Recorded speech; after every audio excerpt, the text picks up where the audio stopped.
Week 4 and we're halfway there. This week introduced a lot of fast interval sprints combined with the longest run of the training so far. Given the time of the year, I also encountered some interesting sights on sprints.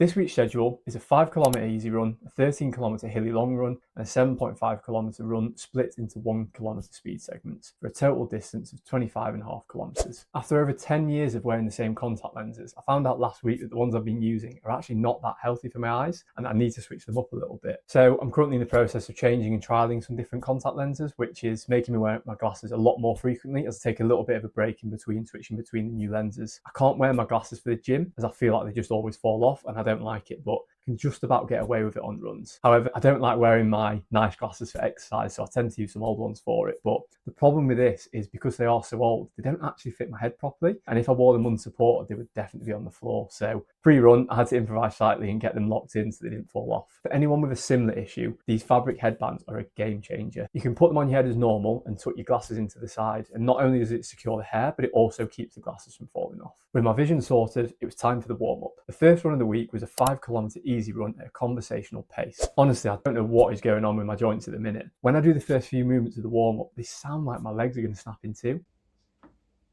Is that a crack? Yeah.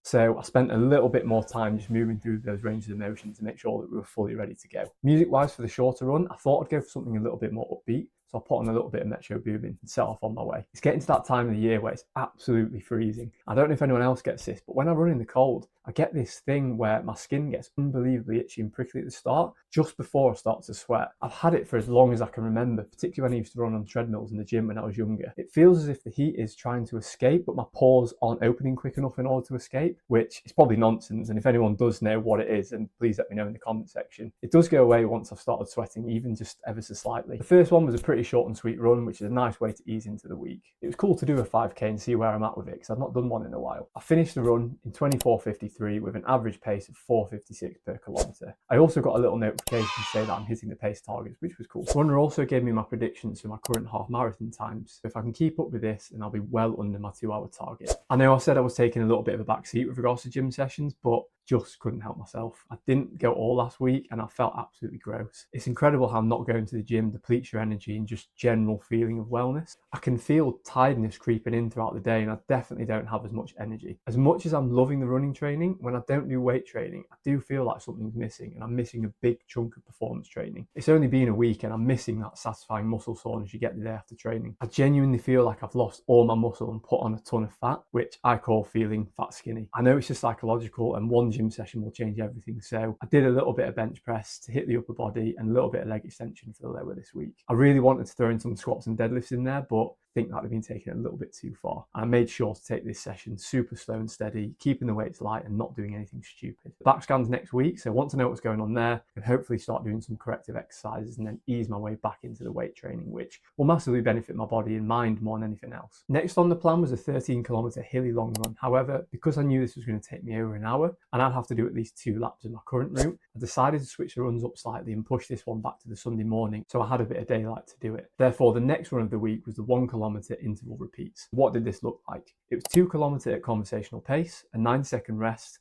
and then 4 times 1km loops, opening at 4:35 per kilometre and progressively picking up the pace with each rep, then followed by a cool down of 1.5km at conversational pace. Because of the 90-second rest periods, I wanted to use this run to push some of my paces to the limits and really hit some zone 4 and zone 5 heart rate training. Whilst I was aware of the 4:35 target, I actually just tried to go about 80% max pace to see where I'd get to. I was wearing my glasses again, so I put on my headband to give myself the Rambo combined Valley G look, did a quick warm up focusing on my hips, and I was ready to go. Because of the tempo nature of this run, I did want to hear the speed up and speed down instructions, so I felt like I needed music that wouldn't take away from that. So the choice was familiar classical music. I really pushed the pace with this one. There was no way I was forgetting about those 90-second rest periods here. After each kilometre, the rest was very much needed so that I could catch my breath. They were very bittersweet though. Whilst it was nice to catch my breath and have a little bit of a rest, it was much harder to then get going and back up to the required pace after. You were going from walking to getting straight back up to the 4:35 pace, which after 4 repeats was actually really tiring tiring and tough to do. By the time the 1.5 kilometer cooldown came about, I was absolutely shattered. At one point during the cooldown, I almost forgot I was running. I was going so slowly. My mind was completely elsewhere. My legs were also feeling quite wobbly. A little bonus of the rest period and running at this time of the year is that I also came across some amazing light displays, which got me into the spirit of Halloween. I finished the run in 44 minutes 28 with an average pace of 5:19 over 8.35 kilometers. These were the splits for the run, so I think hitting the little black box meant that I hit the target for each of them, which is great. I also got this notification at the end, which was asking whether I wanted to increase my pace for the rest of the runs. I was in two minds. Should I just focus on the task in hand, stick to the pace I'm comfortable with, or do I just go for it and try to go even quicker? I went with the second option, increase the pace. It's not even a particularly small change either. It's literally a whole minute, which is quite a lot over 5k. I have no idea to what extent this changes the training moving forward. So yeah, we'll have to see how the remaining couple of weeks go. The final run of the week was the longest run of the training so far. It was a 13-kilometer hilly long run at conversational pace. Because of the length of this, I decided to do it on the Sunday morning rather than midweek. Partly because I did it midweek and I won't be done until around 10 p.m, which would definitely impact my sleep, which I don't want. And also because I wanted to do this run whilst it was light so that I could do the longer route in one go rather than having to do several laps of the smaller one. As this was the longest run in a while, I spent a little bit more time on the warm-up and I spent a little bit longer warming my knees up for this one, making sure to do plenty of step-ups on the sofa. Classical music was on, I was ready to go. After doing a lot of the shorter runs recently, it was good to put the distance to the test and take this one at a nice steady pace. And I'm glad to say